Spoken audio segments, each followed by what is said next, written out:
Merci. Éric Pauget, on reste dans le Sud-Est.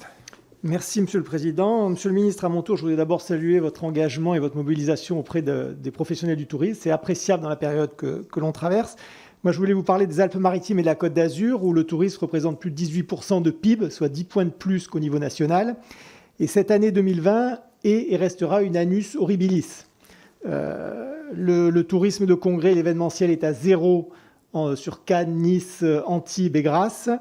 La tempête Alex a balayé les 3 vallées qui permettent de monter vers nos stations de ski, parce qu'on a aussi des montagnes et des stations de ski dans les Alpes-Maritimes. Et comme vous le savez, la semaine dernière, la ville de Nice a été frappée par un terrible attentat.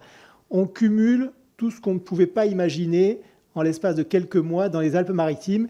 Et je vous le dis, Monsieur le Ministre, les Alpes-Maritimes et la Côte d'Azur ont besoin d'une attention toute particulière. Et je vous lance l'invitation, on serait très heureux de vous accueillir. Les professionnels du tourisme seraient très heureux de vous accueillir. Moi, je voudrais vous sensibiliser sur un point en particulier qui est la défaillance des entreprises. C'est une vraie crainte qui est partagée par tous les professionnels.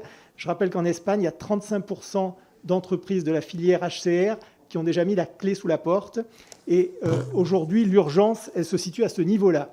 Je voudrais vous soumettre 3 pistes qui m'ont été rapportées d'ailleurs par l'UMI des Alpes-Maritimes, l'UMI 06. La première, ça serait de réfléchir à un dispositif juridique qui permettrait de suspendre pendant un temps le temps judiciaire.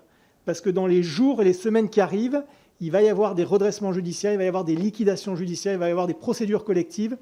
Si on veut éviter une défaillance massive d'entreprises en Côte d'Azur notamment et dans les Alpes-Maritimes, il faudrait travailler à ce sujet-là. Deuxième sujet, pour reprendre ce qu'a dit mon collègue Falorni, je pense sincèrement que le monde des assurances n'a pas et ne joue pas le jeu, alors qu'en 2008, on a sauvé le monde de la finance, c'était les banques et les assurances. Aujourd'hui, les assurances ne jouent pas le jeu par rapport à la crise que l'on traverse. Et troisième sujet, c'est les PGE, l'idée de transformer les PGE en fonds propres. Un certain nombre d'entreprises de la filière du tourisme ne pourront pas rembourser les PGE. Il y a une idée qui se fait en Allemagne qui est de renforcer les fonds propres de ces entreprises.